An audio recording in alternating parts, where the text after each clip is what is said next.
Hi friends, ఈరోజు tomato chutney ఎలా చేసుకోవాలో ఈజీగా చెప్పేస్తాను. బిగినర్స్ కూడా ట్రై చేయొచ్చు.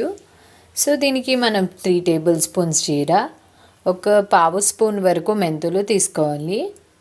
తీసుకొని ఇలా మంచిగా పౌడర్ చేసుకోవాలి. చేసుకున్నది పక్కకు పెట్టేసేయాలి.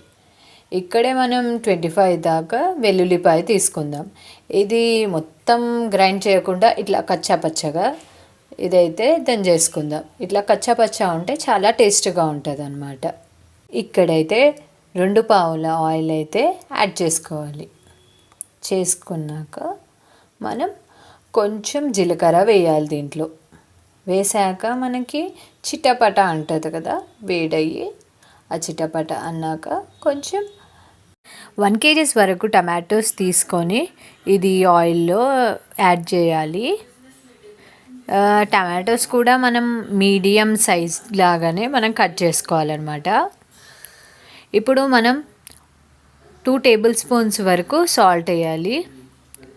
వేసాక ఇక్కడ మనకి వాటర్ అనేది మీదికి వచ్చాక నెక్స్ట్ ప్రాసెస్ అనేది స్టార్ట్ చేస్తాము. మంచిగా ఒకసారి మొత్తం అంతా మంచిగా కలుపుకొని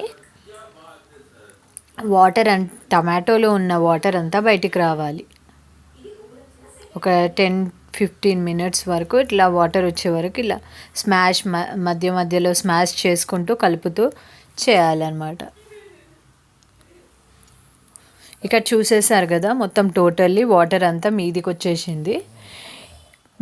ఈ టైంలో మనం 4 రెబ్బల చింతపండు దీంట్లో వేసుకోవాలి. వేసుకొని మళ్ళీ మంచిగా మిక్స్ చేసుకోవాలి. ఇలా మిక్స్ చేసుకున్నాక మనం మళ్ళీ ఒక లిడ్ అనేది క్లోజ్ చేసి ఒక 2 మినిట్స్ వరకు అలా వదిలేయాలి. వదిలేసాక ఇప్పుడు మళ్ళీ ఇది దగ్గరకు వచ్చింది చూడండి. ఇక్కడ మళ్ళీ దీన్ని కొంచెం స్మాష్ చేసుకుంటూ మిడిల్లో స్మాష్ చేసుకుంటూనే ఉండాలి. మనం ఇక్కడ మొత్తం దగ్గర అయ్యే వరకు ఇలానే చేసుకోవాలన్నమాట. ప్రాసెస్ అంతా సేమ్. ఇప్పుడు మనం ఒక 10 వరకు వెల్లుల్లి యాడ్ చేసుకొని మళ్ళీ మంచిగా కలుపుకోవాలి.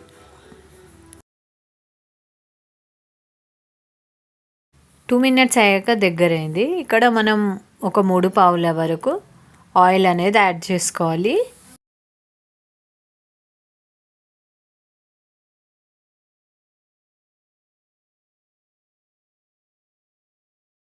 మిక్స్ చేసుకున్నాక